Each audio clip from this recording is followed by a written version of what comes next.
This is Behind the Mic with Brad Dalius.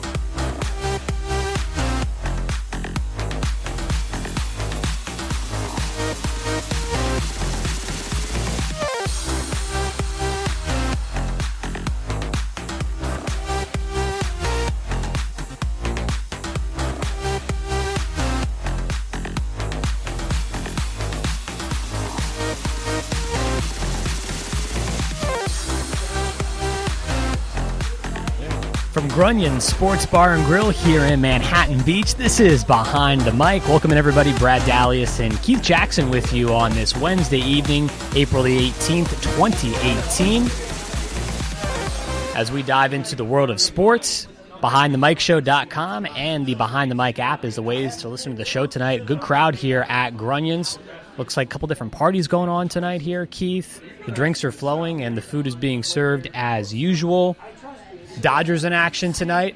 By the way, as we kick off the show tonight here, we have to give a round of applause to the boys in blue. All right. Because they finally won their first series here in 2018 last night. It took them 12 innings, Keith, but they took down the Padres at Petco Park in San Diego. We talked about it on last night's show that they hadn't done it yet. I had to double check it to be sure, but they finally did it last night. Going for the sweep tonight. They're up 4-2 right now in the top of the third against San Diego. The Angels, it was a tough showing last night for Shohei Ohtani. We mentioned how we were really going to see really how good this team was with the stretch here coming up over the next couple of weeks against teams like Boston, Houston, and the Yankees. 10-1 last night. Angels fell to Boston. Ohtani got rocked. 3 home runs for Mookie Betts. The bullpen got lit up as well for the Angels. We can talk about that in just a second. Boston up 2-0 right now as they play in the third inning. The Los Angeles Kings season is over. 1-0. Vegas beat them last night to complete the 4-game sweep. The magic continues for this expansion team in their first season in Vegas as they move on to the second round. The Anaheim Ducks trying to stave off elimination tonight as well against San Jose. We'll keep you posted on that one. But, yeah, like I said, Dodgers finally getting their first win, first series win of the season. And the Angels obviously having a hard time against it right now against the Boston Red Sox. That's what's going on in Major League Baseball. Major League Baseball continues to play down in Puerto Rico. They opened up a set last night.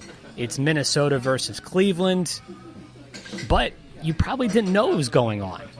We can talk about that one in just a second as well. To call in tonight, 213-261-7491, 213-261-7491. A shortened edition of Behind the Mic tonight because yours truly, in very true L.A.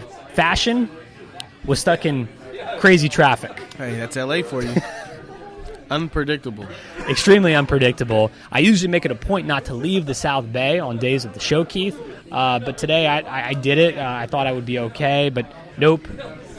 Oh, no, it happens. It happens. It was absolutely crazy. Yeah. Keith Jackson was ready to go, though, I will say, from the start tonight. We're watching the game. I was watching the game, having some food like I always do. And it was mingling with people here at Grunions. It was great. Absolutely. It was classic. So, hey, we got some good games going on. I mean, there's nothing more you can say about that. You really can't. Playoffs in action in the NBA once again tonight. 55-40, Houston on top of the T-Wolves at the half over on TNT. Earlier this evening, Cleveland, by the skin of their teeth, Keith, knocked off Indiana in Game 2 to tie up that series at 1 game apiece. LeBron went off. We figured he would be. We figured that Cleveland would come out aggressive. What we didn't really know or were unsure of is whether or not the Pacers could make this another competitive game, and that's exactly what they did. Yeah. Hey, that's how it was. LeBron James did what LeBron James does at the end. I think what you saw in that game was they had just two little mistakes. That's all it was. Just simple mistakes. Small mistakes would cost them that game.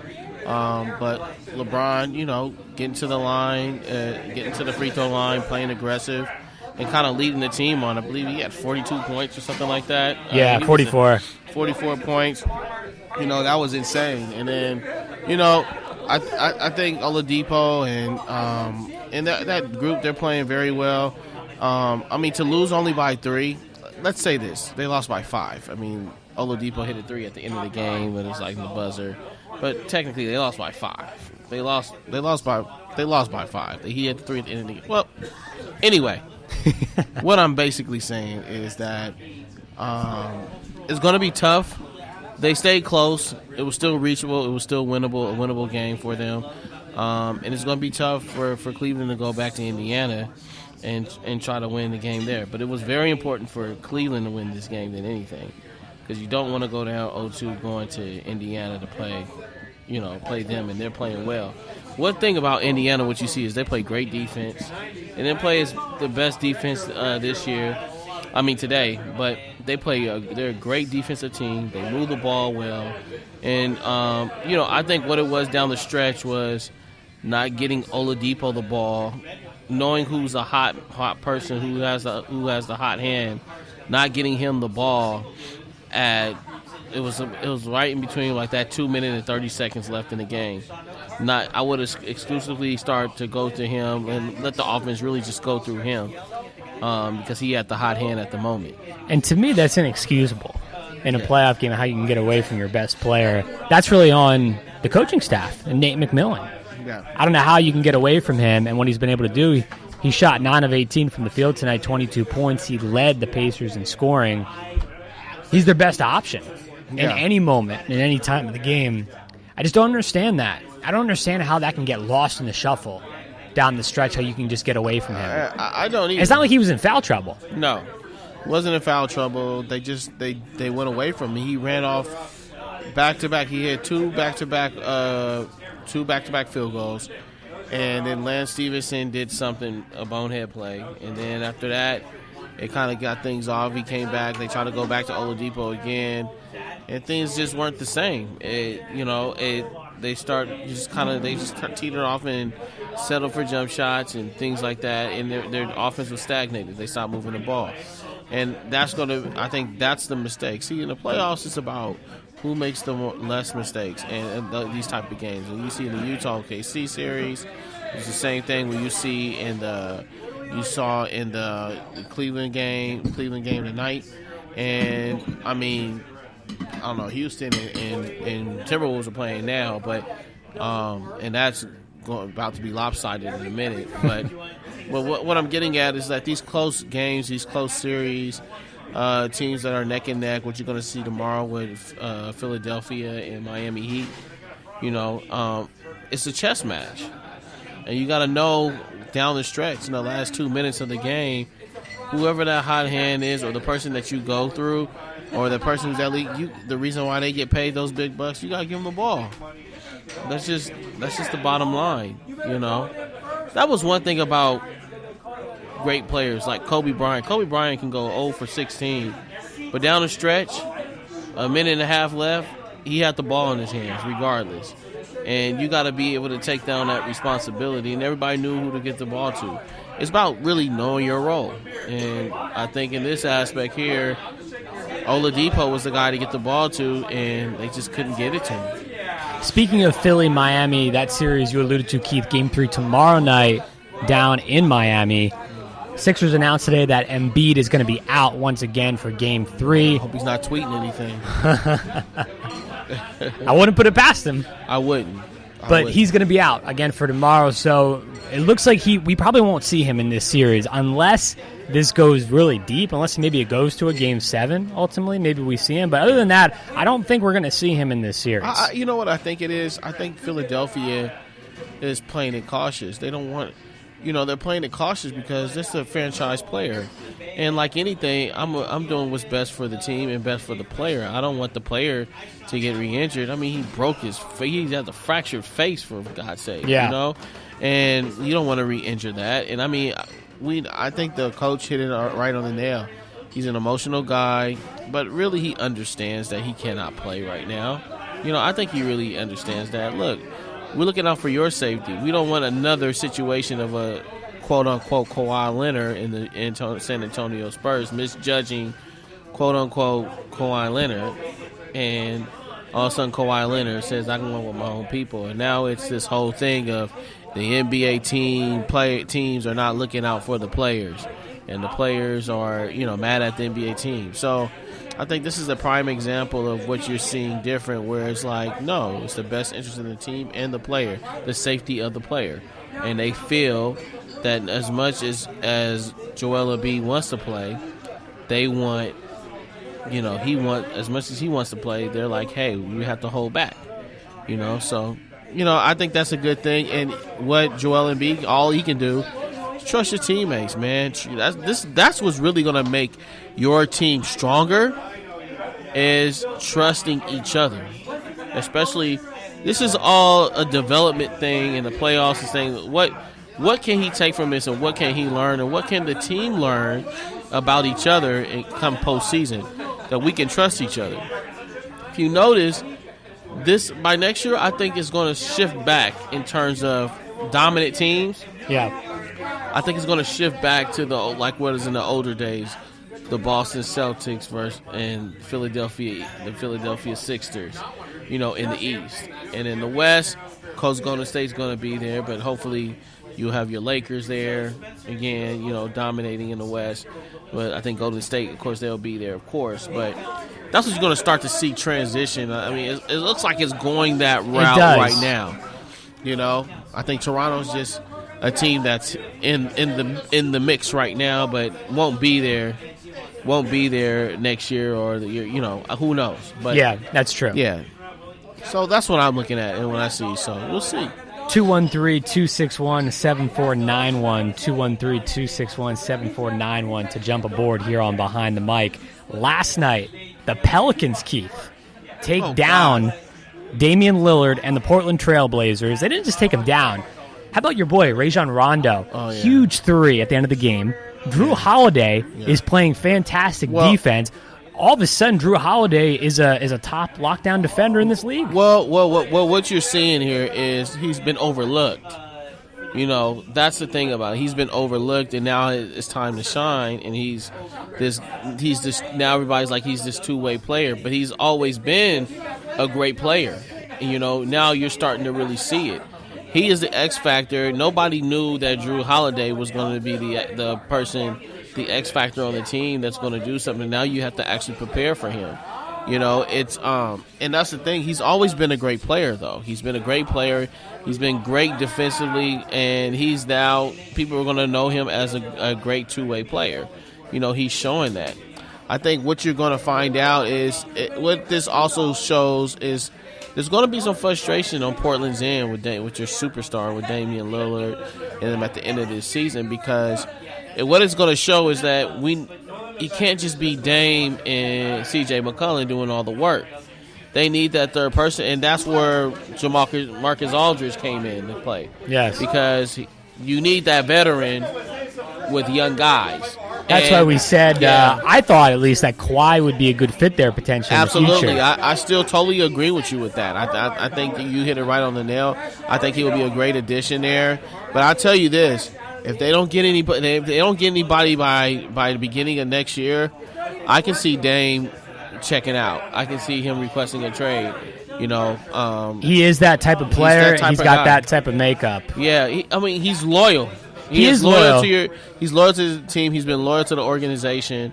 And I think what hit it on the nail with him was after all these trades have been made and in February, and then Dame had that meeting that night after the deadline trade, had a meeting with the GM that night, like not the next day, but that night, and said, what are we doing here? Because this is a guy who's ultra competitive, obviously. and has recruited actively, tried to get Carmelo. I think he feels like I'm not getting the backing that I need. But on the flip side, I think it's like, look, Rip City, Portland Trailblazers, not to knock Portland or anything like that, but it's not a huge market. It's not a big market, and the type of players that you want to come there, you got to have most of these players are in the veteran, they want to go to a big market, and it's not that, and I think when it becomes that, or it can become that, it depends on what you get over there, They are one superstar away from being a team that's going to be very good. But let me tell you something. What you're seeing right now with the New Orleans Pelicans is really telling everybody, like, hey, you're very lucky DeMarcus Cousins is not playing.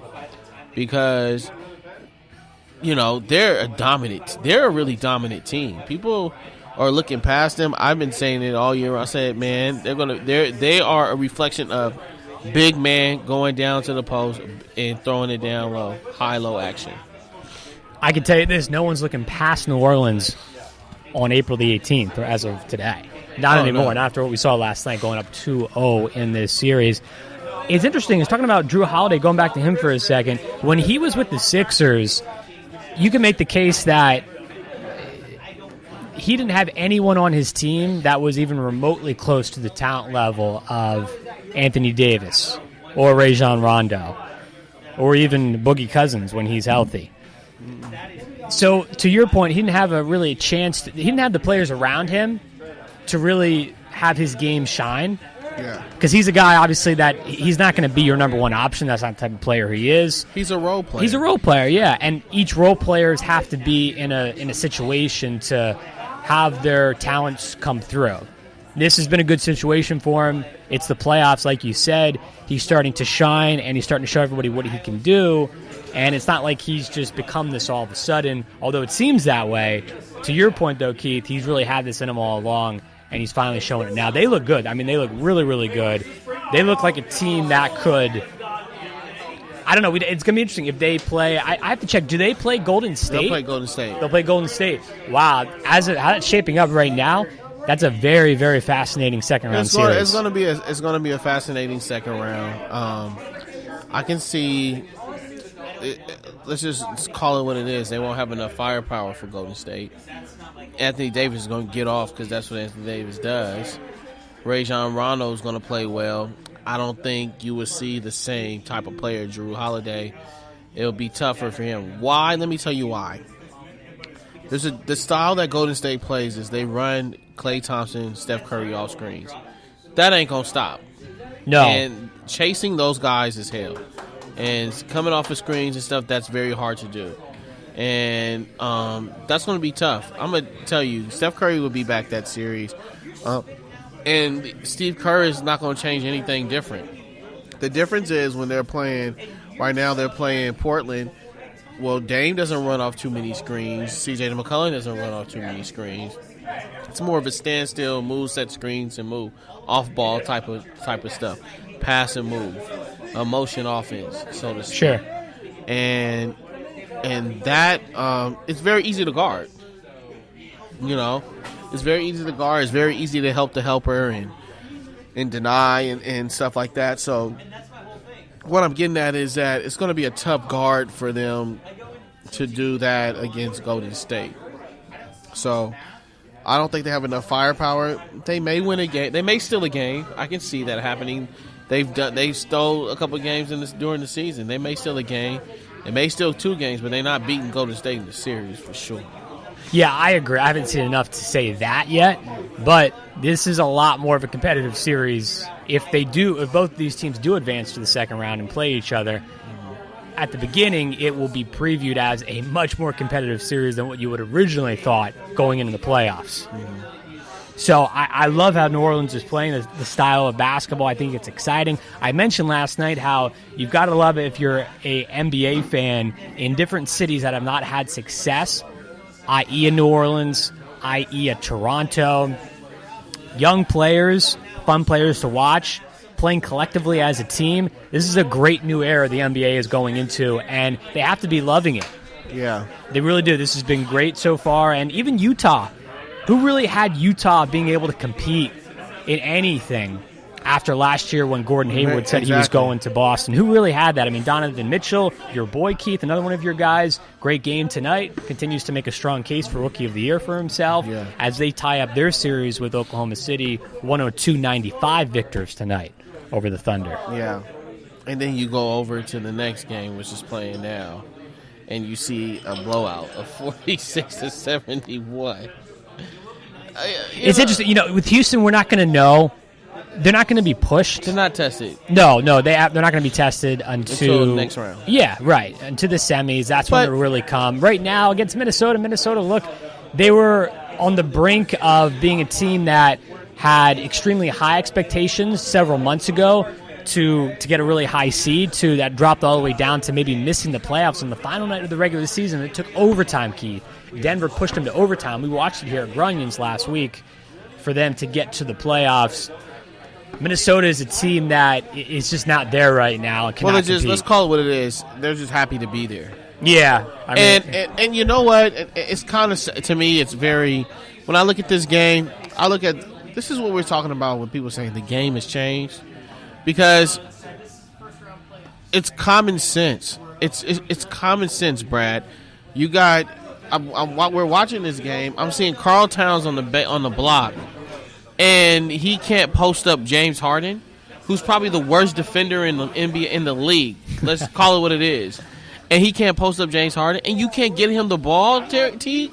That's common. That has nothing to do with, because that's not the play. To me, that's about confidence or lack thereof. But that's not the play, and that's my whole thing. My whole thing is they're running this 5-out offense, which is pick and pop to the three. Karl Towns, did you ever see him do that in Kentucky? No. He was a post-up player. Well, a little different at Kentucky than the pros here. But what I'm saying, what he's good at, you're taking away what he's good at, and you're putting out to something that he can do okay, is shoot the ball from the three. Why are you putting him 15 feet away from the basket, and he can be posting up these guys, and you throw the ball inside, and then if they double, you go through him, he kicks out, and you can shoot those threes. And see, the game has changed. It has immensely changed. It doesn't have to, but it's crazy to see what I'm seeing with this team right now. It's like they had another guy who had Chris Paul on him on the post, and he didn't even think about posting him up. He just ran out to the wing, and I'm like, that's just basketball 101, and that's common sense. If you have a small on you, you throw it, and you're a 7-footer. Chris Paul is 6'2". This is a 7-footer. Little difference there. Look, you have to be. This is the playoffs. You have to kick it into another gear. We mentioned this the other day, especially with Golden State. They were a perfect example of a team who, once again, proved to the point to us that the regular season does not matter a whole lot. They were able to flip the switch when the playoffs started this past week. Minnesota's doing the exact opposite of that. It's just a team that is still trying to find themselves. That's evident here. And they're not mentally tough yet. It's not sinking in. Thibodeau's a good coach, but this is a very young team, and a team that is obviously not ready to compete yet when the lights are the brightest on the biggest stage in the NBA playoffs. They're just not there. Again, they almost coughed away their season.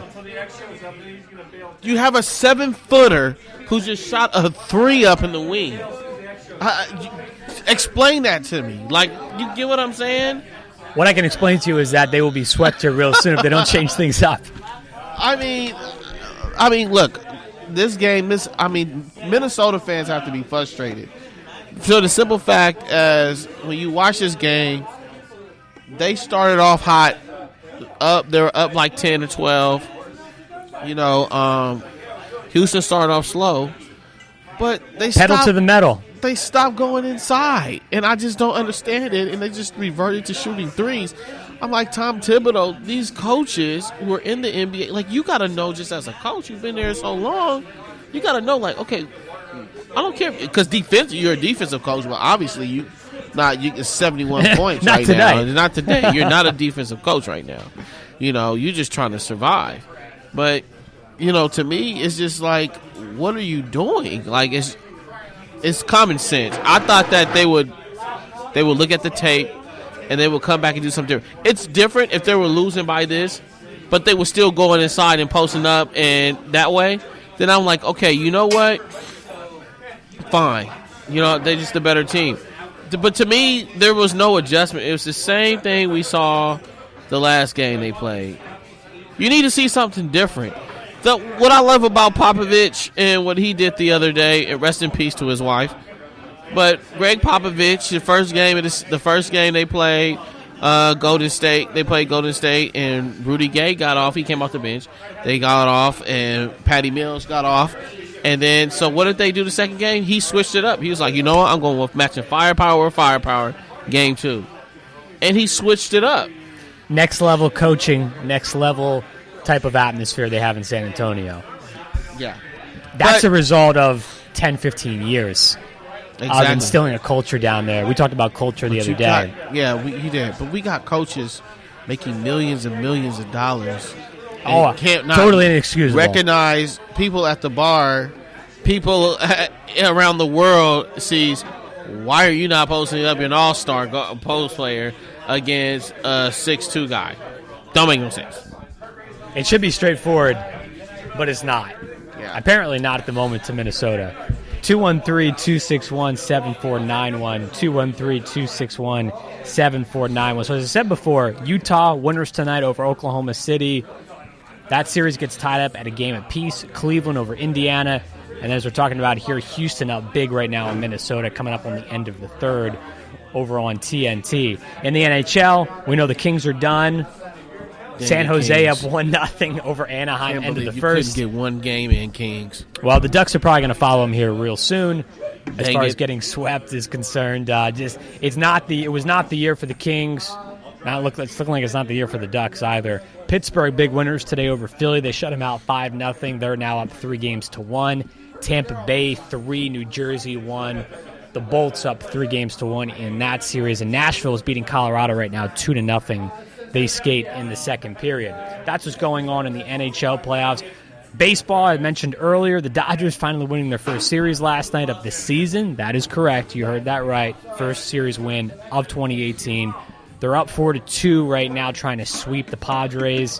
And once again, the Angels getting lit up by a just red-hot Boston Red Sox lineup. Key, they're hitting the cover off the baseball. 6-0 Red Sox on top of the Angels over in Anaheim. The Angels, we mentioned it before. I talked to you about it off the air before the show tonight, Keith. The bullpen is just getting extremely overworked. Right now, their starting pitcher, Tyler Skaggs, has only gone 3 2/3, 6 earned runs, a homer, and the ERA is ballooned up to 4.12. Say what you really want to say, though. Say what you really want to say. About the Angels? About the bullpen? About a certain pitcher. Ohtani? Ohtani. Oh, yeah, he got rocked last night. There's no denying that. He got absolutely torched. And what was the excuse the Angels said? They pulled him out of the second inning because of a blister. Come on, man. Is that a PR move or not a PR move? I mean, let's just think about this for a second. I mean, it's just sports. And look, Ohtani had a great year so far. But let's just call it what it is. He's not gonna go lights out every game. They play 162 games this whole season. He's not gonna be lights out every single game.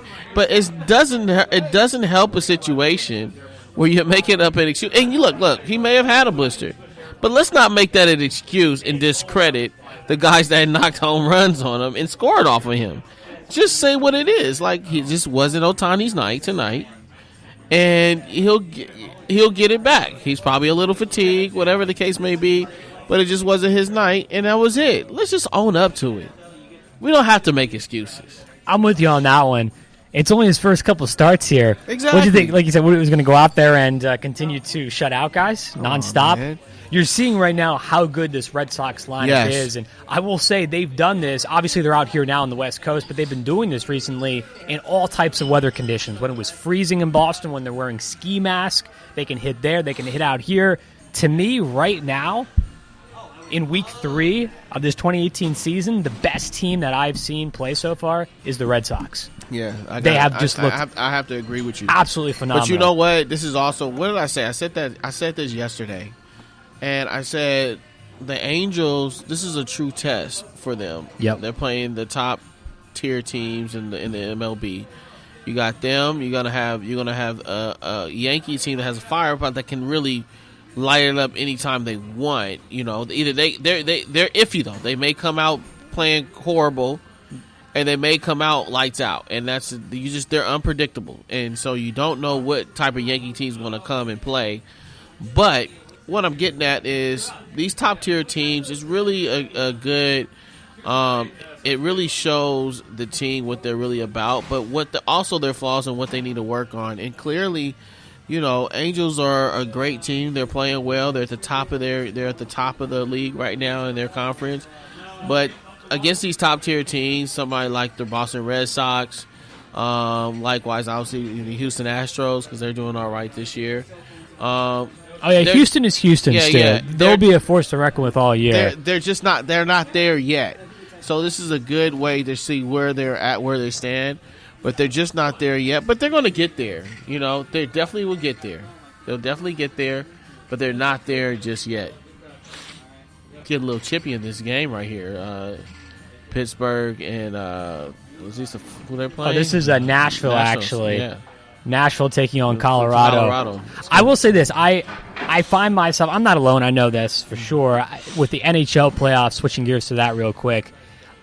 So I try and think about this every single year, and it's always the same for me. The NHL playoffs compared to the NHL regular season is just beyond night and day. It's just so crazy how it gets elevated to an extent that it's different from all other sports. Football, it's the same for the most part. It definitely gets ratcheted up in the NFL postseason, but every week in the NFL is high intensity. Major League Baseball, it goes to another level. That's true. And the NBA is always comparable to baseball in that regard. But to me, hockey, NHL regular season, you could not pay me some nights to watch a full game straight through on TV. In person, different story. Yeah. On TV, I don't know about that. Yeah. I got into the Olympics. Yeah. That's every 4 years. That's true. But NHL regular season, a full game on TV, you're not going to see me doing that when I have other options on TV. For the most part, during the regular season. And why is that? What is? I think well, too many other options. I mean, number one, I've got when the season starts in October, November. I've got baseball. I got the World Series going on. I've got NBA basketball starting up. I've got football in full swing. Thursday night football. I've got Monday night football. Hockey's just down in the pecking order for me. Yeah. But when the playoffs start. I am locked into these games. The Kings obviously are out of it now. I am fascinated to follow Vegas because I think that is a great story as they continue along. That's a great storyline, and let's say they're still, it's close to where we are. It's like Golden State. Close proximity. But it's. I'm just disappointed in the Kings. I'm really am, man. I'm getting off the subject, but I just have to say that. Like, you couldn't win one game, not one. As I told you last night, Quick was good in this series. Fleury was better. Yeah, it was all about opportunities. Yeah, but these games were all decided by one goal. But why were you? But what you were saying? No, I totally agree. I'm the same way. I really get into it during the playoff times, or things that go when it's getting close to the playoffs. I'll start to really watch and see what teams are going to get in, and then I'll follow it from there because you really start to see these guys. I mean, in this hockey, man, it's brutal. It's like rugby, but on ice. And guys have sticks and a puck in there. I mean, these guys are moving. They're moving down this ice. We're looking at it. We're like, it look like they're going slow. But these guys are going like 5-10 miles an hour down these on the ice. And they're moving. And they getting hit. And you know what? And I can see, that puck is gliding on the ice. And you will see these goalies are impressive, what they do. How fast that puck is moving. It's very hard. They tell you when you watch a hockey game, if you haven't really watched or follow it that much, and if you ever been to a hockey game or ever gone, said the best place to sit is in the nosebleeds because then you get to see how the puck is moving and everything like that. If you want just all the action, and you get down there in the gritty, then you get right there front row next to the glass, and you'll see all the bumping and this and that. But it is so fast. I've seen it on both angles, from down low and up top. And, I mean, up top you can just see, like, how they run their sets, things like that. But down low, oh, man, they are moving extremely fast. It's next level pace. It is. So it's impressive to see. And you know, you're watching these teams. You got San Jose playing the Ducks tonight, and that score is, 1-1 right now? So, you know, the Ducks are trying. They're holding on. We'll see. Hopefully they can pull this off for us. Vegas, after sweeping the Kings, are now the co-favorite to win the Stanley Cup. I saw that. Not surprising. It's not.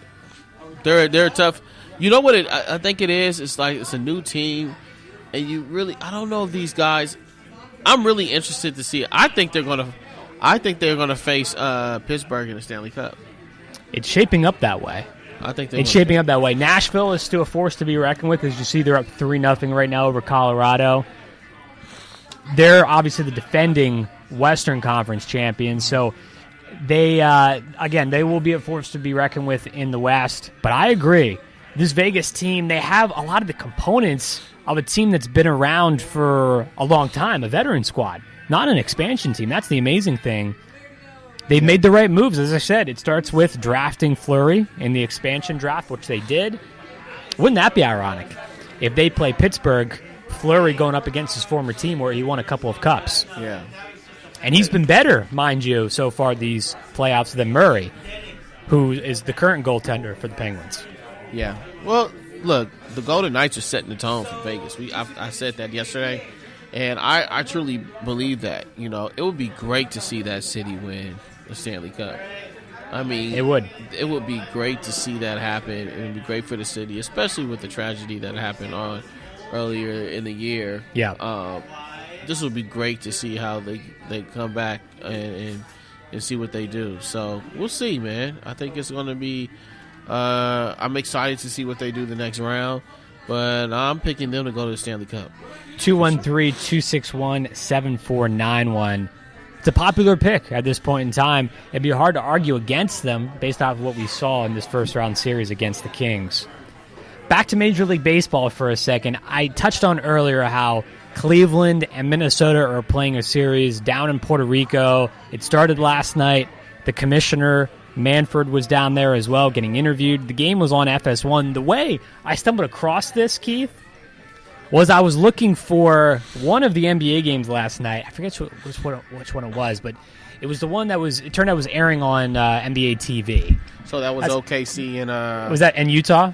Yeah. Yeah. Okay. So OKC in Utah. That was the one last night. That was they came up today. You said last night. Last night. Whatever the first game was last night. Oh, okay. I forget. Was it Boston and Milwaukee. That's it.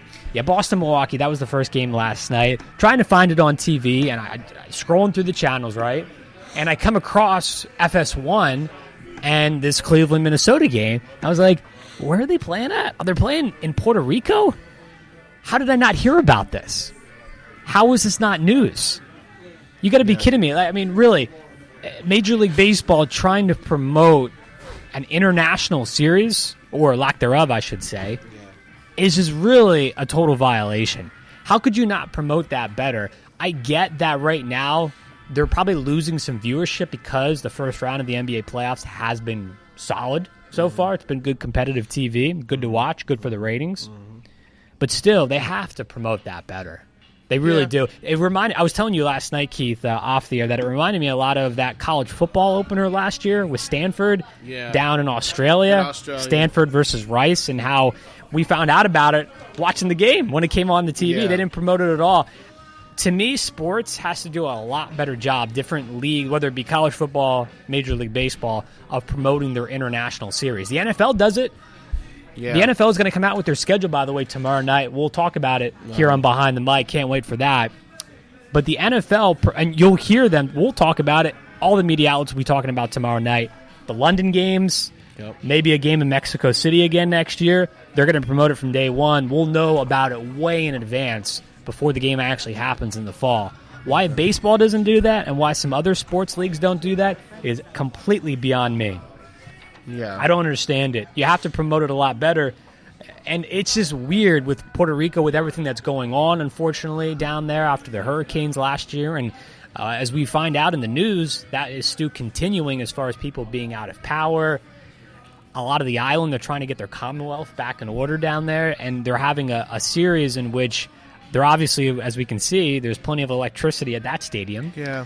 And I don't know. It just, to me, I don't understand why they can't promote this better. There's got to be a better way than they get the word out there. I'll say this. Sports brings a community together. It brings sometimes a country together. And I think this needed to happen. I understand about your concern in terms of like the power outage and what's going on the island. I totally get that. But I think it's something that is, it's like, when you're somewhere and it's so depressing and it's depressing enough where they want to see, they need to bring something that's going to bring the country together, to work together, to rebuild something, then I think you need to find a way. It's important to actually have a game there, and it's important to them to see these players play and stuff, because some of these guys that are playing on these teams are this is their country. They play in there. Some of these guys are like who come from Puerto Rico. Oh, I think it's a great experience. And I think for it's some of those guys to come back and see that. But to host a game there, I mean, if they're getting some of their players, you might as well. They should do it a lot more. I think that as many international players international players that they're playing in Major League Baseball, every year they should go to one of those players' country and play at their country. Japan. It's been a while since baseball had a game in Japan. Japan should be a place. You have Puerto Rico. We can go down the list. You can of many of the Dominican Republic. I just think that they need to do that. I think it needs to happen a lot more often. But this needed to happen over here because, it's a very poor country. It's had a lot of destruction and things going on there, and this is the type of thing that brings communities together and say, "Wow, we can have this here more often if we can come together and know how to work together and get things going." And then another thing, this is bringing a lot of revenue. This is televised on national TV. Some of these kids never experienced this in their lifetime, and it's an experience to have, but it's also generating money for the country in order for them to rebuild. So I think it's a good move on the baseball's part. But yes, I totally agree with you. I think it needs to be marketed more, publicized more, so people and baseball fans and many more can watch and know what's going on, because I'm sure there's a lot of upset Minnesota fans out there that probably didn't know that their team was playing out there in Puerto Rico, and vice versa for Cleveland, So the fans are being treated tonight to a good one. 1-1, yes. Top of the 15th right now. Yes, this is excellent. And again, it's a lot of money into this, and I think this will help the country out if that's where the money's going. Hopefully it is. Hopefully it is.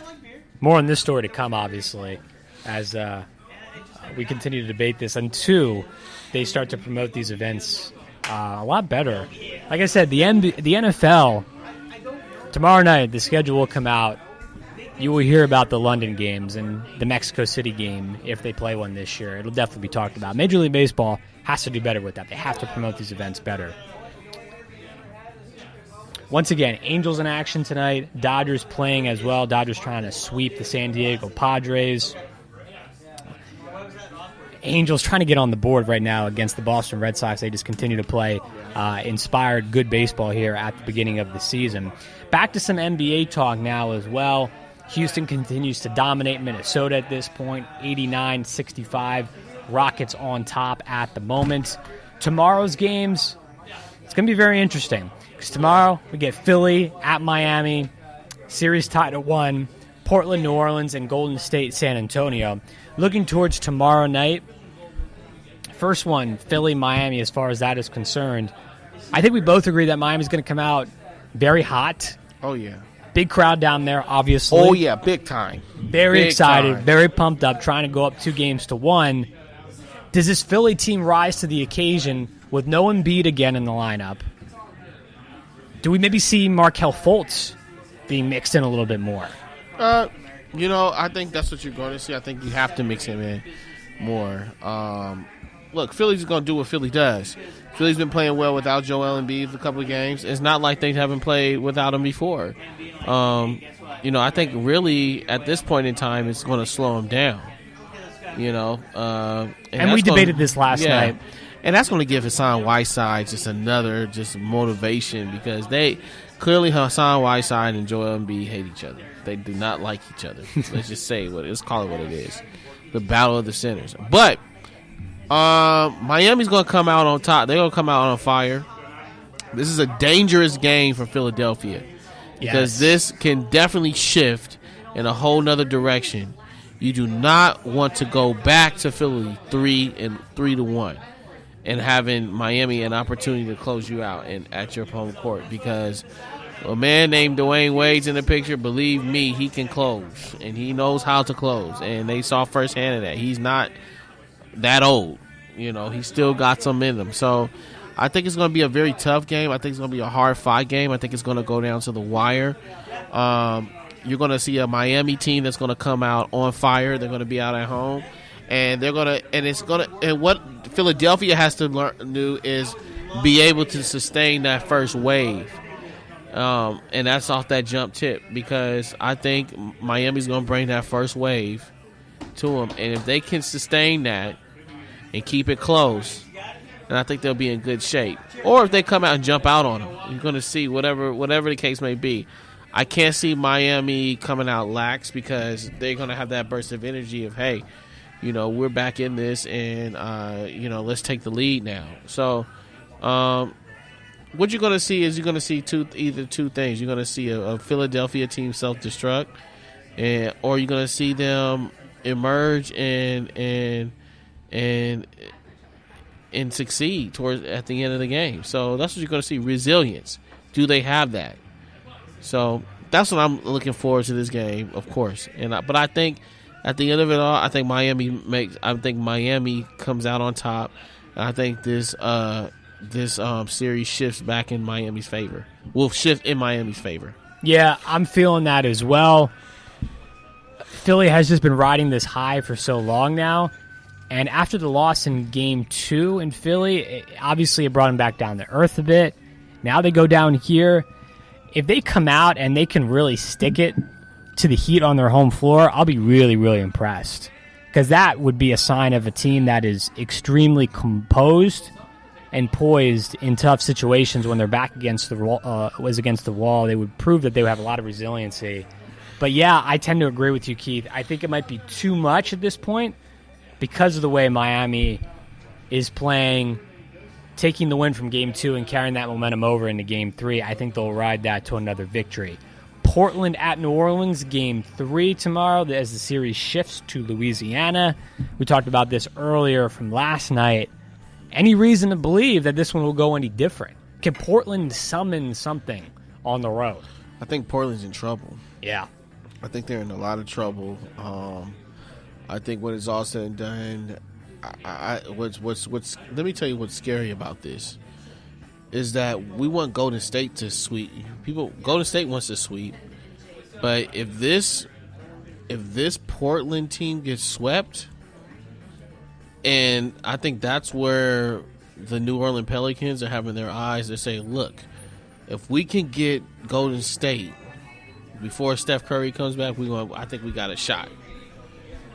And I'll be honest with you, I think Golden State's going to need Steph Curry second round because of the Rajon Rondo, who's a very tough guard, let's say, within itself. And you're seeing that right now, yeah. I think, and Anthony Davis is going to do, like I said, what Anthony Davis does.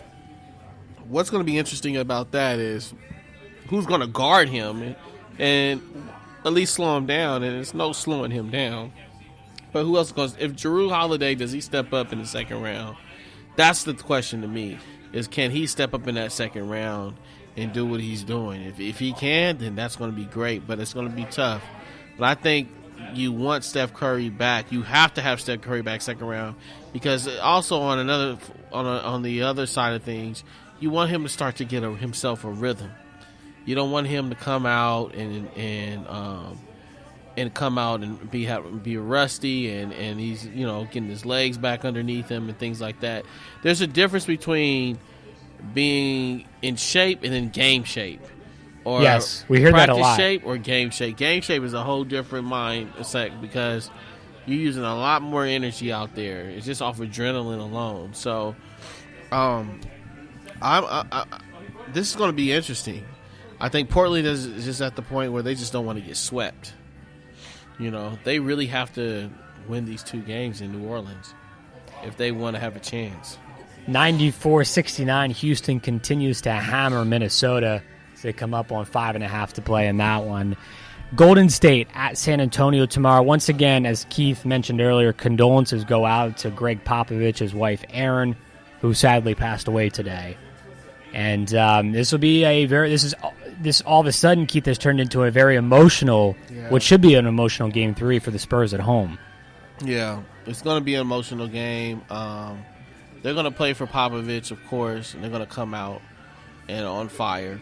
I think they're going to come out and they're going to play hard for Popovich. I mean, they're going to play hard. I think they played their best basketball they can possibly play in Golden State. But I think, this is a loss not just for Popovich, I think, but also a loss to those players because I'm sure his wife was very close to the team as many years as he's been there. And,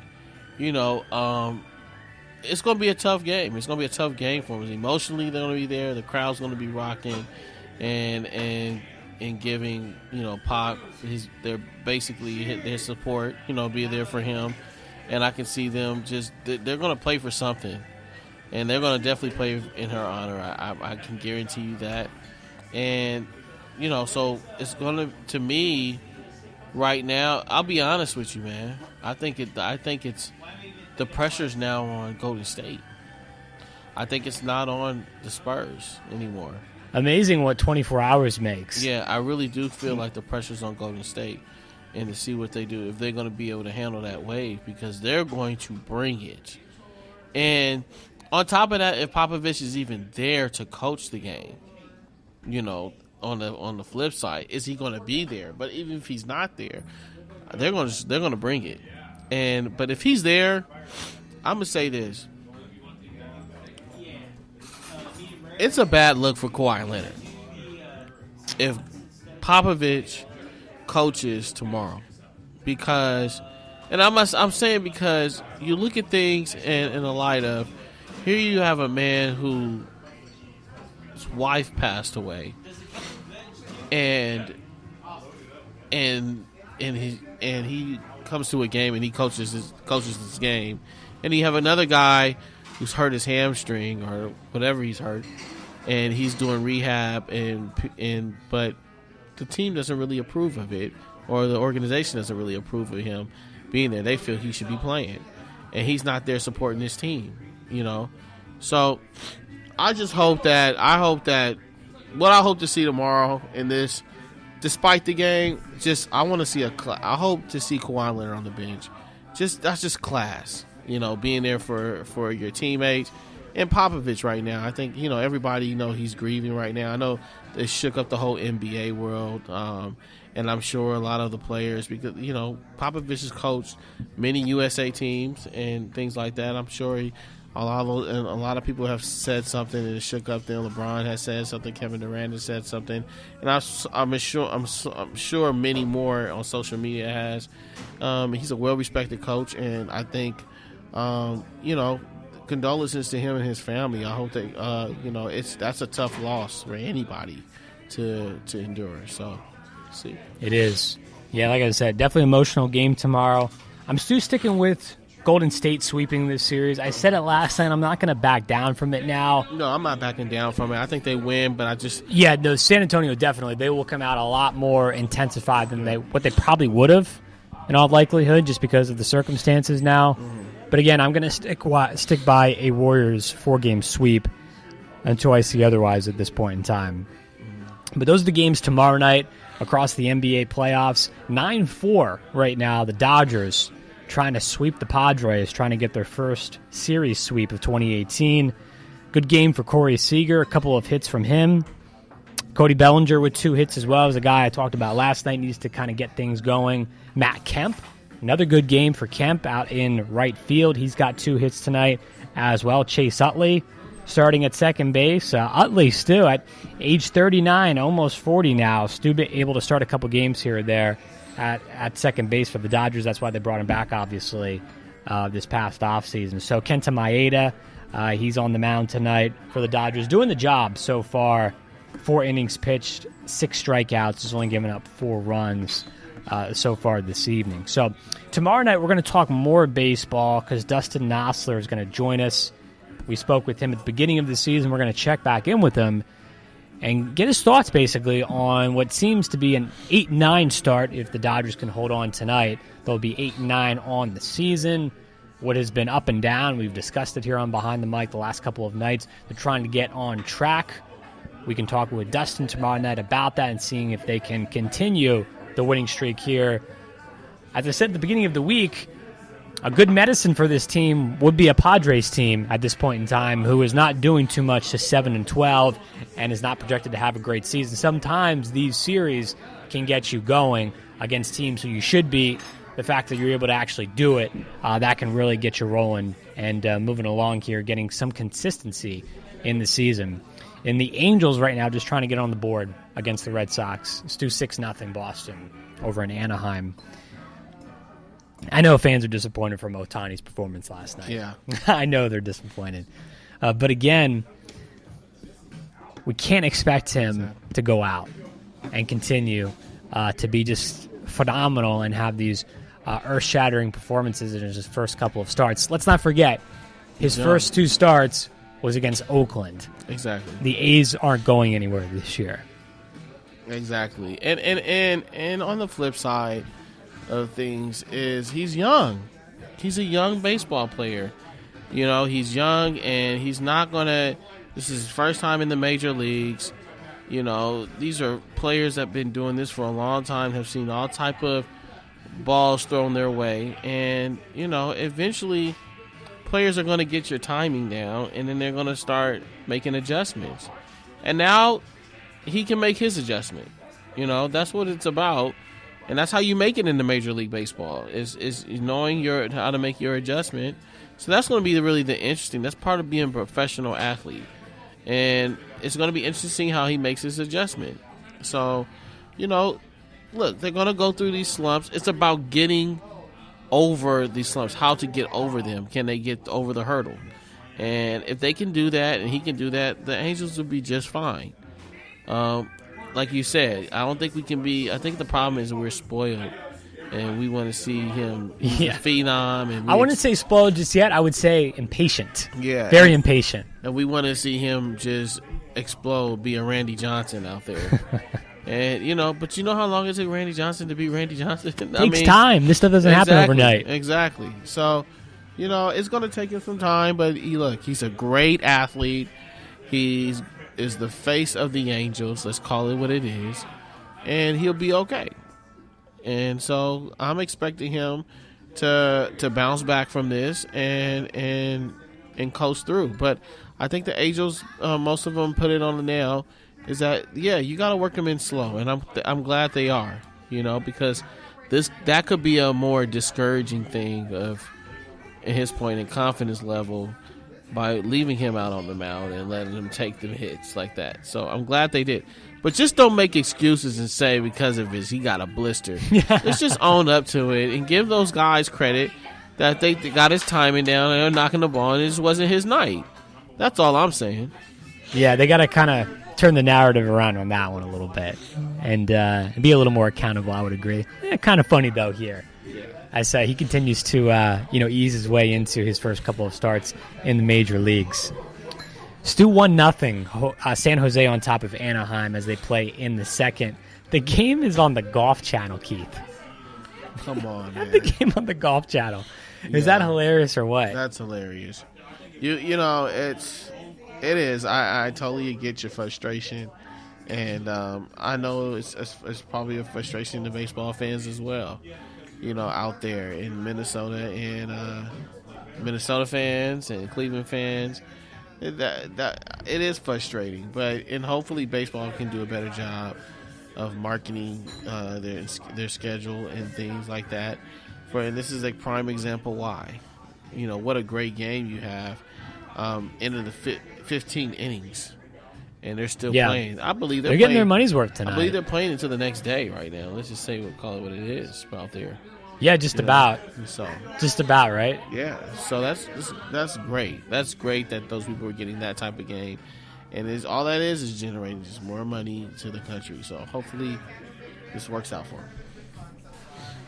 That will do it for tonight's show here from Grunions Sports Bar and Grill over on Sepulveda Boulevard, Manhattan Beach. Tomorrow night, over in Kings Cove, Keith, for a Thursday night edition of Behind the Mic. We'll talk baseball. NFL releasing its schedule for 2018. This weekend, you have a lot of scrimmages for college football. We can maybe touch on that as well, and more. Everything that's going on in the world of sports. Thanks for everybody who listened tonight. For Keith, I'm Brad. Keep living the dream. We'll talk to you tomorrow night from Kings Cove.